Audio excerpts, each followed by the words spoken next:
Labadiena. Šiandien pradedame kursą Produktų ekoinovacijos. Primenu, kad kursas yra parengtas projekto Europos regiono verslumo tinklas, trumpinys EFEB, metu. Šis projektas finansuojamas pagal ES programą Erasmus+. Projektu siekiama skatinti pradėti ir vystyti savo verslą, sustiprinti inovatyvius sprendimus socialinio verslo srityje. Europos šalių nevyriausybinės organizacijos parengė 17 kursų, webinarų, kuriuos lietuvių kalba jūs kviečia klausytis Viešosios įstaigos socialinių inovacijų centro mokymų vadovė Vilma Tubutienė. Kursas yra parengtas pagal Odesos nevyriausybinės organizacijos Agrikola Ukraina medžiagą. Ši organizacija yra projekto partnerė. Taigi, šiandien tęsėme A temą – socialinis verslas ir ekoinovacijas skatinantis pokyčiai ir jūsų dėmesiui trečioji tema trečiasis kursas šioje temoje – produkto ekoinovacijas. Kviečiame jūs išklausyti ir kitus kursus. Šiandien mes aptarsime produktų ekoinovacijas ir ekoprojektavimo klausimus, analizuosime produkto gyvavimo ciklą, aptarsime valdymo sprendimus, trumpai pristatysiu ekologiškai draugiškas sertifikavimo sistemas ir pabaigoje susipažinsime su kūrybiškumą ir inovacijas skatinančiais moderniais veiklos procesais. Taigi, kai kalbame apie produktų ekoinovacijas, reikia susitarti, kągi mes vadiname ekoinovacija. Tai visų formų naujovių diegimo veikla, kuria siekiama stiprinti aplinkos apsaugą. Ekologinės naujovės apima naujus gamybos procesus, naujus produktus ar paslaugas. Ir kartu mes kalbame apie naujus valdymo bei verslo metodus, kurie naudojami ar įgyvendinami tam, kad padėtų užkirsti kelią arba sumažinti pavojų aplinkos taršai ir bet kuriam kitam neigiamam poveikiui aplinkai. Kuomet mes kalbam apie ekologinės inovacijas, pradžia yra ekologinis projektavimas arba kitur vadinamas ekodizainas. Tai produkto ar paslaugos projektavimas, kūrimas, kurio pagrindinis tikslas yra patobulinti produkto ar paslaugos gyvavimo ciklą, pasirenkant atitinkamas medžiagas ar gamybos metodus, numatant medžiagų produktų pakartotiną panaudojimą, perdirbamą, resursų taupimo galimybės ir panašiai. Ekoinovatyvaus dizaino sritis gali apimti produkto svorio mažinimą, pakuotės mažinimą, padidinant perdirbimo galimybės, prailginant ilgaamžiškumą, pavojingų medžiagų pakeitimą nepavojingomis. Taigi, kaip matome, ekoinovatyvaus dizainas apima visas produkto gyvavimo sritis. 2009 metais ES priėmė direktyvą nustatančią ekologinio produktų projektavimo reikalavimus. Šiais reikalavimais siekiama sumažinti neigiamą poveikį aplinkai per visą produkto gyvavimo ciklą. Taigi, prieš pateikiant tokio tipo produktus ES rinkai, reikia užtikrinti, kad jie atitiktų šiuose reikalavimuose nurodytus su energijos vartojimo efektyvumu susijusius būtiniausius reikalavimus. Reikalavimai šiuo metu taikomi visiems energiją naudojantiems produktų tipams – kompiuteriams, garo katilams ar buitiniams prietaisams. Ši direktyva reikalauja, kad produktas energiją naudotų efektyviai arba tą patį produktą būtų galima perdirbti, kad būtų pateikta informacija apie tai, kaip naudoti, prižiūrėti produktą, kad jo neigiamas poveikis aplinkai būtų kuo mažesnis. Ir svarbu, kad ši direktyva arba šie reikalavimai reikalauja visų produkto gyvavimo ciklų analizės, kad būtų nustatytos projektavimo alternatyvos ir numatytos tobulinimo galimybės. Nustačius naujus būtiniausius reikalavimus Sąjungos šalyse gali būti uždrausta prekiauti tų reikalavimų neatitinkančiais produktais. Pavyzdžiui, nuo 2009 metų laipsniškai atsisakyta kaitinamųjų arba vadinamų kaitriųjų lempų, kurios turi neigiamą poveikį aplinkai. Taigi, jeigu jūs gaminate produktus, kurie jūsų manimų turi puikių aplinkosauginių savybių, galbūt jūs galėtumėte šitą produktą ženklinti tam tikrų ES ženklų.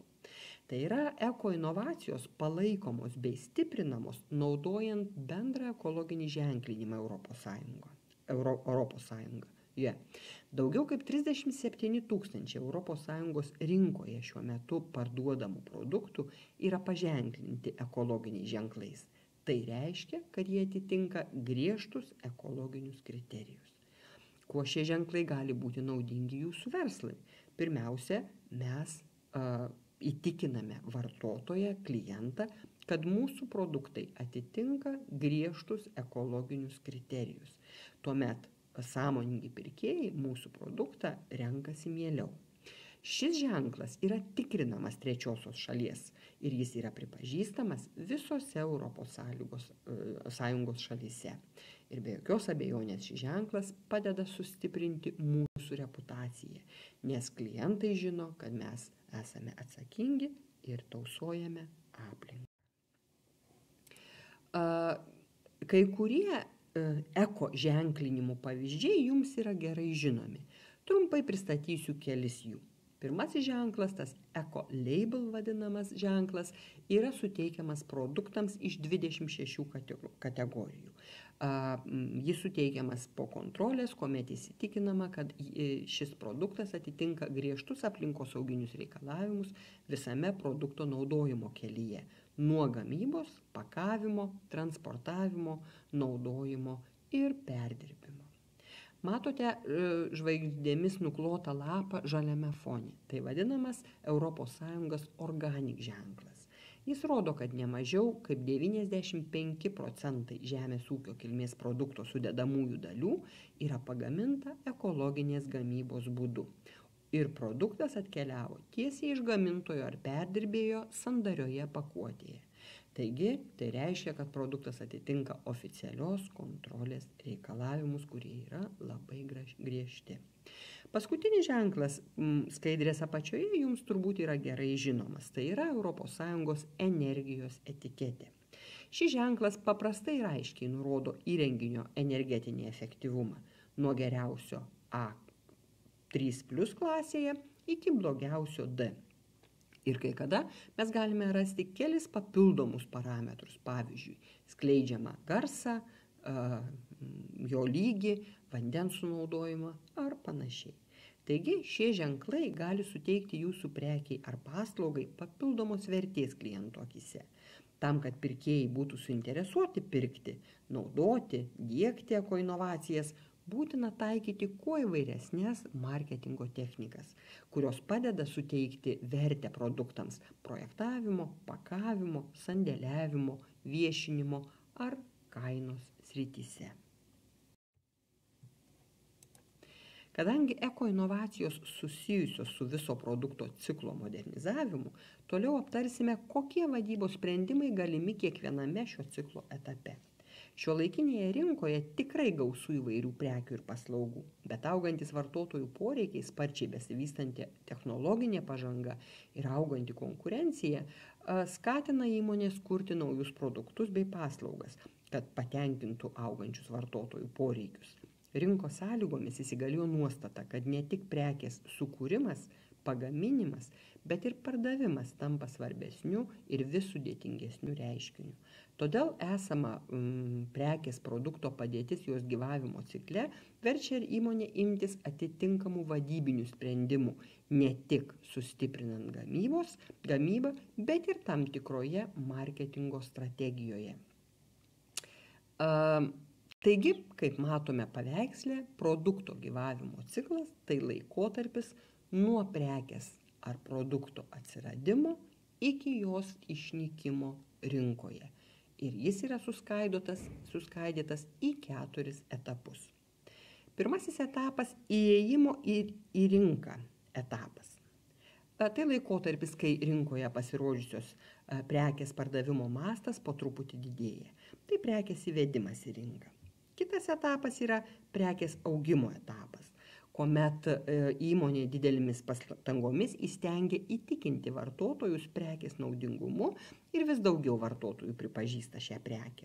Brandos etapas apačioje prasideda nuo to momento, kai pardavimo mastas po truputį pradeda mažėti. Ir paskutinis etapas smukimo, kai prekių pardavimas ir pelnas nuolat mažėja ir kartu mažėja pirkėjų skaičius perkančių tą prekę. Toliau detaliau aptarsime kiekvieną iš šių etapų. Pirmasis etapas – įvedimo arba įėjimo į rinką etapas. Kadangi nauja prekė yra visiškai nauja, tai daugelis vartotojų apie ją nieko nežino ir nepažįsta. Todėl dažniausiai vyksta taip, kad jos pradžioje perka mažai. O ta dalis vartotojų, kurie jau spėjo sužinoti apie naują prekę, dar neskuba jos pirkti, nes neturi nei savos, nei pažįstamų sukauptos vartojimo patirties ir nemato aplink save naują prekę vartojančių žmonių. Taigi dauguma pirkimų bandomojo pobūdžio. Dažniausiai naujas prekes perka vartotojai, kurie mėgsta naujoves. Ir jeigu šios prekės pateisina jų lūkesčius, tai paskleidžia savo teigiamą nuomonę aplinkiniams. Šiame etape paprastai įmonė pelno negauna, nes naujos prekės įvedimas į rinką reikalauja daug pastangų ir lėšų. Ypač daug lėšų įmonė skiria rėmimui, reklamai, nes pagrindinis jos tikslas šioje stadijoje yra, kad kuo daugiau potencialių pirkėjų sužinotų apie naują prekę ir susidomėję surizikuotų ją nupirkti. Dar didesnis paskatinimas pirkėjai įgyti prekę yra įmonių dažnai naudojamos nuolaidos, aktyvus pardavimo agentų darbas, intensyvi reklama ir panašiai. Šiame etape daug lėšų reikia prekės gamybai, kuri šiuo laikotarpiu dar paprastai būna galutinai nesuderinta. Daug kas tik bandoma, nemažą produkcijos dalį tenka išbrokuoti. Gaminama nedidelėmis partijomis, o tai visada yra brangiau už masinę gamybą. Dėl šios priežasties prekės gamybos kaštai būna gana dideli. Taigi, įvedimo stadijoje įmonės investicijos paprastai būna didesnės nei prekės pardavimo pajamos ir įmonės veikla tuo laikotarpiu dažnai būna nuostolinga. Kitas etapas – didėjimo arba augimo. Padėtis šiame etape ima sparčiai keistis.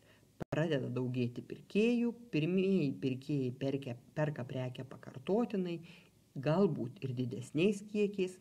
Tad augimo etapas tai laikotarpis, kai prekės pardavimo mastas sparčiai didėja. Taip pat sparčiai pradeda didėti ir pelnas dėl vis didėjančios pardavimo apimties. Dėl įgytos patirties ir vis didesnėmis partijomis išleidžiamos produkcijos mažėja sąnaudos gamybai. Sumažėja ir neracionalių, neefektyvių marketingo išlaidų, klaidų, nesukaupiama vis daugiau informacijos apie vartotojų elgesį ir poreikius. O žinant situaciją rinkoje, marketingo priemonės tampa vis efektyvesnės, nukreiptos į tikslinį rinkos segmentą. Įmonei šio laikotarpiu labai svarbu išlaikyti sparčiai didėjantį pardavimo mastą ir pritraukti kuo daugiau potencialių pirkėjų. Prekę ima pirkti ne tik naujovių mėgėjai, bet ir visi kiti vartotojai. Dabar susilaiko tik konservatyviausiai pirkėjai. Palaipsniui pardavimo apimtys pradeda artėti prie natūralaus maksimumo ir šiame etape rinkos potencialas yra išnaudojamas pilnai. Tačiau šiame etape atsiranda ir pavojų, nes pasirodę rinkoje nauji konkurentai gali pasiūlyti vartotojams patobulintus naujo produkto variantus su naujomis savybėmis. Taigi mes galime prarasti naujoves mėgstančius pirkėjus. Brandos etapas. Nauji vartotojai, pastovūs tos prekės vartotojai, perka įprastus kiekius ir įprastai jų nedidina. Tad galima sakyti, kad brandos etapas tai laikotarpis, kai prekės pardavimo mastas stabilizuojasi ir net ima po truputį mažėti. Būtent šiuo laikotarpiu įmonė turi didelę pardavimo apimtį ir mažėjantį pelną. Brandos etapas pasižymi tuo, kad bendras vartotojų skaičius stabilizuojasi, nesikeičia, gal tik pradžioje jį kiek papildo atsargiai naujoves vertinantis pirkėjai, o pabaigoje išeina naujoves mėgstantis pirkėjai. Pastarieji pasirenka rinkoje atsiradusias naujas tą patį poreikį tenkinančias prekes. Brandos stadijos pabaigoje pirkėjų skaičius ir pardavimų apimtis ima mažėti. Pelnas nustoja augti anksčiau nei pardavimo apimtis dėl maždaug to etapo viduryje atsirandančių vis didesnių išlaidų nuolatiniams klientams išlaikyti. Naudojamos tokios priemonės kaip prekių modifikavimas, kainų mažinimas ir panašiai. Šios priemonės be abejonės kurį laiką padeda išlaikyti didesnę prekių pardavimo apimtį, bet pelnas dėl to tik ima mažėti. Šiame etape išlieka tik patys stipriausiai, silpnesni konkurentai pasitraukia iš verslo. Kai kada yra skiriamos 2 ar 3 smulkesnės brandos stadijos dalys.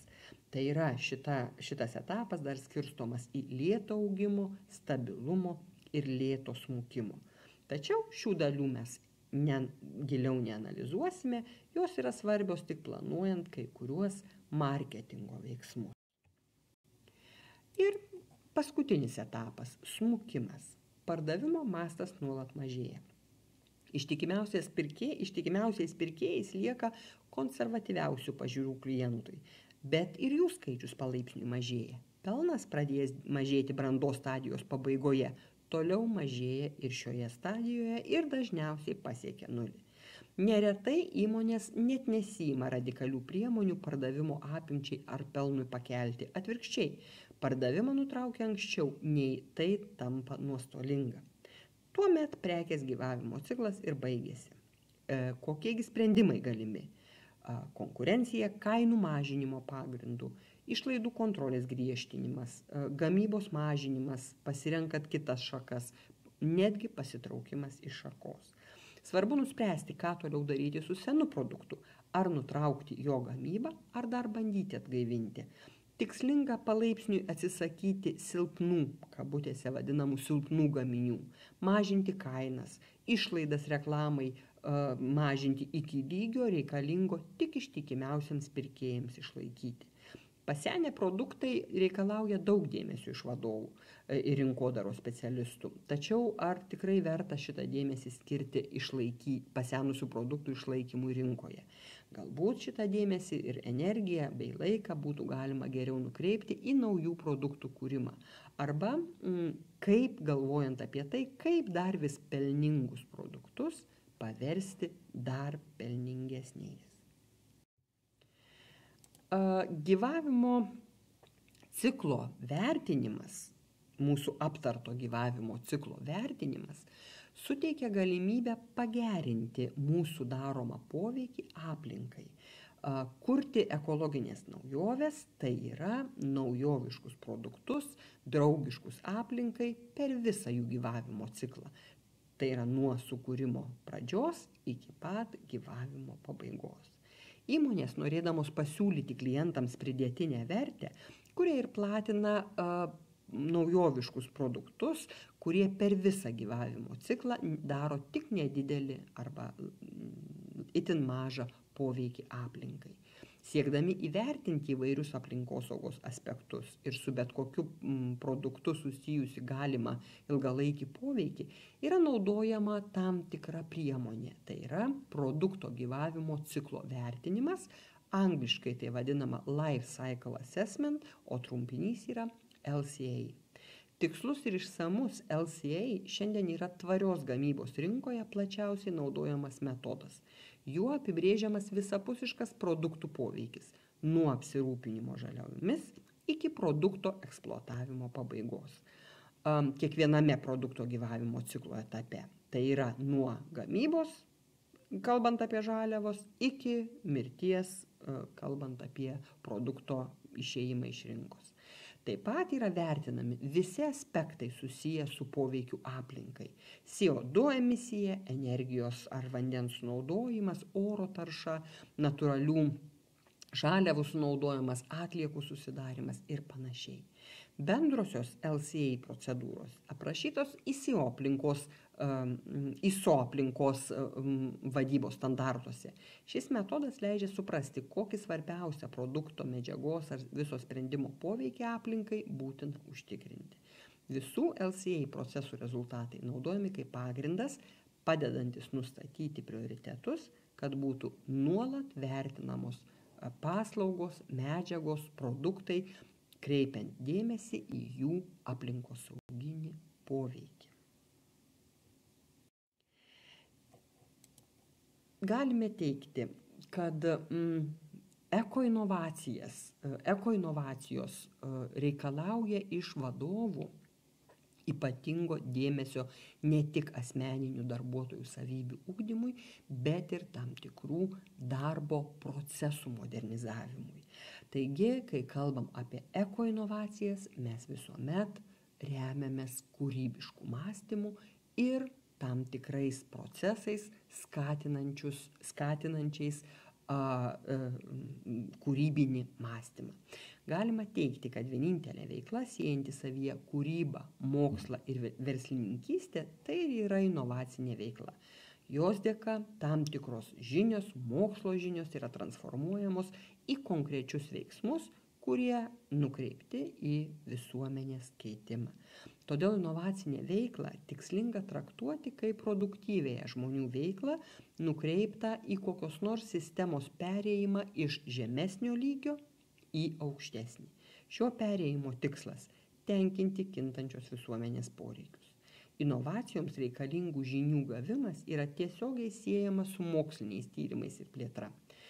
Taip vadinami startuoliai ir jau patyrę verslininkai žino, kad inovacijos valdo rinkas. Nors jos reikalauja papildomų investicijų, vartotojų lūkesčius lenkiantys paslaugų ir prekių patobulinimai dažniausiai atsiperka. Inovacijų diegimas yra glaudžiai susijęs su organizacijos gebėjimu kūrybiškai mąstyti, išrasti naujus produkto ar paslaugos sukūrimo ar tobulinimo būdus, įžvelgti naujas galimybės rinkoje. Tai yra suteikti verslui pridėtinės vertės. Tai susiję ne tik su individualių asmeninių savybių plėtojimu, bet ir su modernių darbo procesų skatinančių inovatyvų mąstymą diegimu. Taigi toliau aptarsime kūrybinį mąstymą skatinančias strategijas, kurių diegimas įmonėse padės vadovams sukurti inovacijoms palankę organizacijos kultūrą ir tuo pat metu diegti eko-inovacijas. Vienas iš tokių metodų, taip vadinamas kūrybinio mąstymo metodas. Naujos idėjos ir objektyvūs sprendimai gimsta iš netradicinio požiūrio į problemas.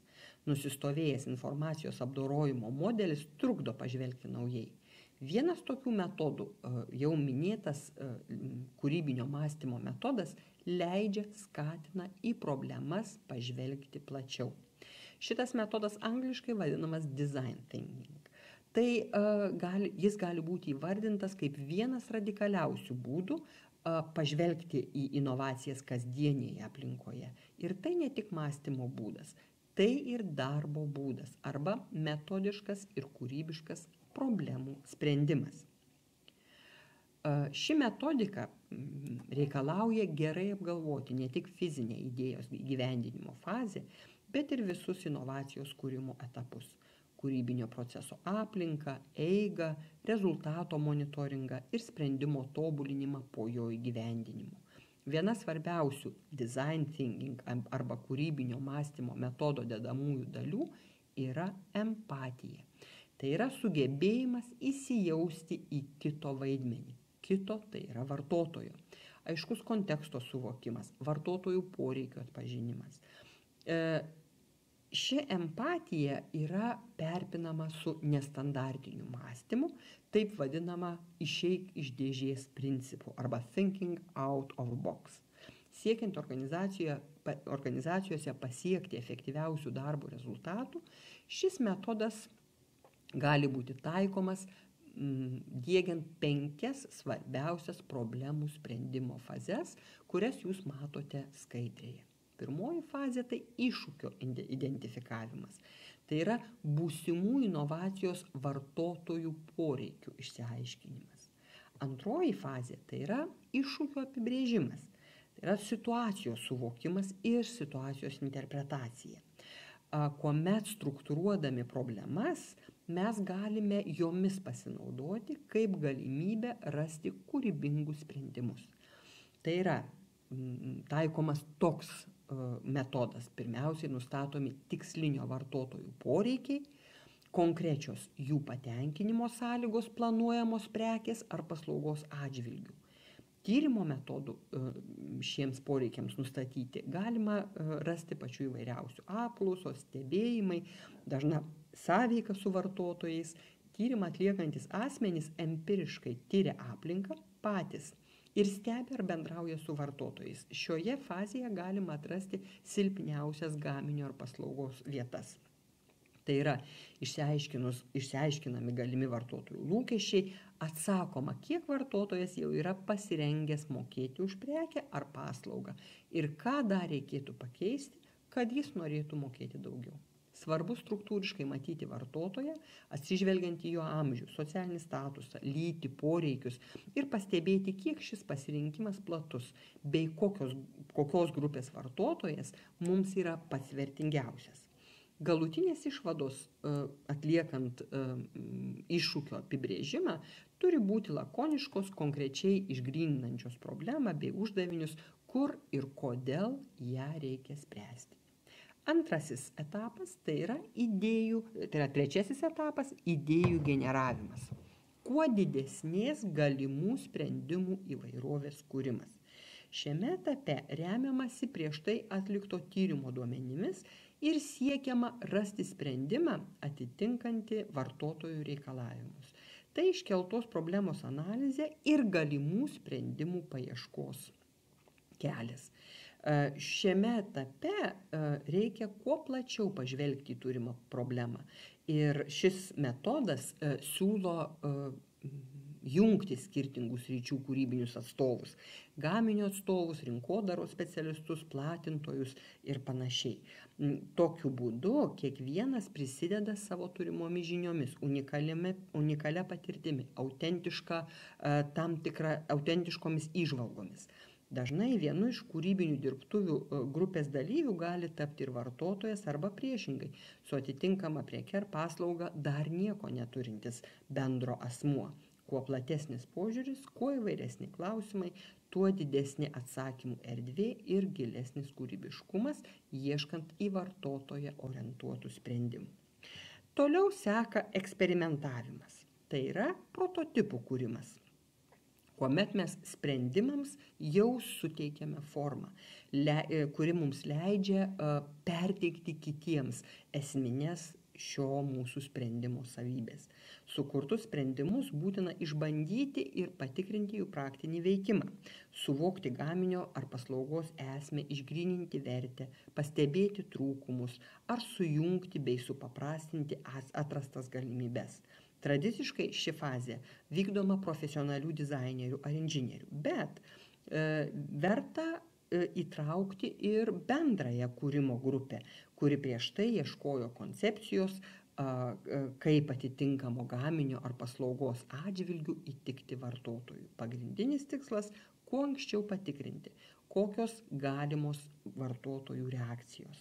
Vieniems projektams pakanka popierinių maketų, kitiems prireikia visos simuliacijos, kuomet įjungiamas vartotojas, vykdomas stebėjimas ar net atliekami bandymai.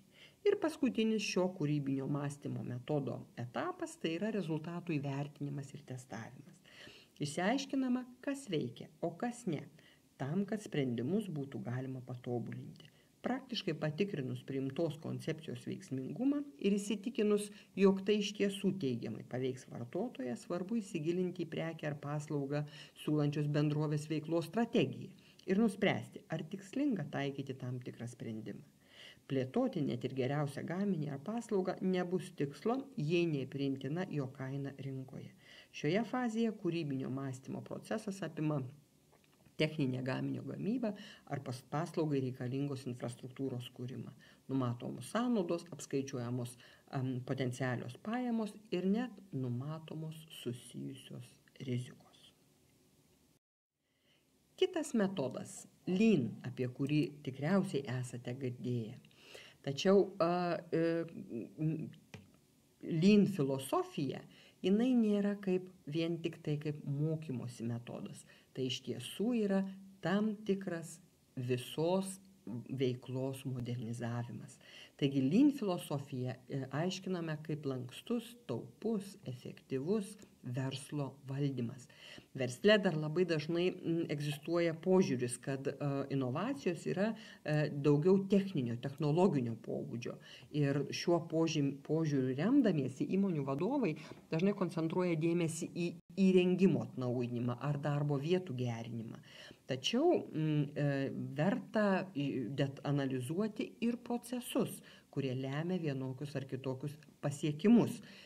Optimizuoti procesai veda prie optimalaus rezultato. Taigi Lean sistema yra, kaip ir visa įstaigos filosofija, yra grindžiama tam tikrais principais arba taip vadinamomis vertybinėmis nuostatomis, kurios yra svarbios, kad šita priemonė, šitas metodas veiktų įmonės valdyme ir būtų veiksmingas. Taigi 4 principus jūs matote ekrane ir jie padeda jums suprasti, kokias vertybinės nuostatas yra svarbu, kokių vertybinių nuostatų yra svarbu laikytis, kad užtikrinti Lean sistemos efektyvumą. Tai pirmiausiai kalbam apie nuostolių pašalinimą. Kartais gamybos procese gali pasitaikyti atveju, kai tam tikram produktui sukurti yra panaudojama nemažai resursų, tačiau jų naudojimas neatsiperka ir nesuteikia jokios naudos. Lean sistema leidžia išvengti nereikalingų nuostolių ir orientuotis į pelną. Vertės užtikrinimas – kitas principas. Tai yra gamybos procese yra naudojami tam tikri metodai, kurie leidžia produktui suteikti tam mūsų norimą vertę. Tačiau bet kuriuo atveju vertę nustato patys klientai, kuriems yra svarbu įsigyti kokybišką produktą už gerą kainą. Pabrėžtina, kad gera kaina nėra žema kaina, o tai yra kaina atitinkanti produkto kokybę. Pokyčiai. Pokyčius įmonės valdyme inicijuoja vadovai. Tik gerai išanalizavę Lean sistemos filosofiją bei pasiruošę ją diegti, vadovai gali duoti nurodymus ir darbuotojams. Pabrėžtina, kad pokyčiai turi būti radikalūs. Be to įmonės darbuotojams yra privalu dalyvauti Lean sistemos mokymuose ir suvokti visą sistemą ir įgyti atitinkamų žinių. Ir paskutinioji vertybė arba principas tai yra speciali grupė. Tai yra turi būti sukurta darbuotojų grupė, kurie rūpinsis Lean sistemos diegimu įmonėje. Taigi Lean sistemos tikslas, naudojant mažesnius išteklius, sukurti didesnę vertę klientui ir didinti savo konkurencinį pranašumą. Lean esmę geriausiai nusako 2 pagrindiniai principai – nuolatinis tobulėjimas ir nereikalingų veiklų, kaip nuostolių šalinimas. Tai klientui ir įmoniai, tai yra klientų ir įmoniai vertės nekuriančių procesų eliminavimas arba mažinamas, sukuriant nuolatinio tobulėjimo kultūrą organizacijos viduje. Visose efektyvių procesų valdymo dalyse slypi tam tikri Lean metodai ar įrankiai. Jų yra labai daug. Atsitiktinis šių metodų taikymas dažnai neduoda laukiamo rezultatų, kadangi tam turi būti numatytas sisteminis ir nuoseklus įgyvendinimas. Kitas metodas, taip vadinamas kūrybingos problemų sprendimų teorija arba angliškai Theory of Inventive Problem Solving, trumpinys yra TIPS. Ši metodologija gali būti laikoma inovatyvaus požiūrio į verslo valdymą pagrindu ir naudojama siekiant išvengti naujo, bet rinkoje nepaklausaus produkto sukūrimo ir sumažinti veiklos sąnaudas. TIPS remiasi modelių, šablonų problemų ir jų sprendimų tyrinėjimų. Čia yra daroma prielaida, kad probleminės situacijos ir jų sprendimo būdai kartojasi.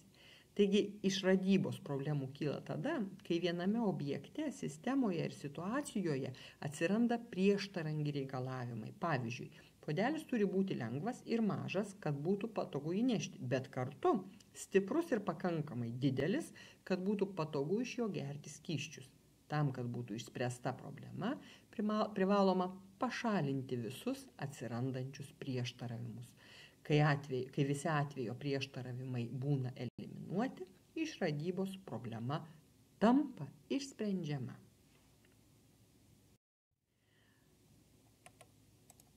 Taigi, apibendrinant, inovacinis procesas tai nuosekli grandinė įvykių, kurių metu naujovė realizuojama nuo idėjos iki konkretaus produkto, technologijos arba paslaugos ir paskleidžiama tarp vartotojų. Be to, inovacinis procesas nesibaigia vadinamuoju įdiegimu, tai yra pirmuoju naujo produkto ar paslaugos atsiradimu rinkoje arba projektinio naujos technologijos pajėgumo pasiekimu. Procesas yra nenutrūkstamas, nes naujoviai plintant ekonomikoje ji tobulėja, tampa efektyvesnė, įgyja naujas vartojamąsias savybės, kurios atveria jai naujas taikymo sritis, naujas rinkas, vadinasi ir naujus vartotojus.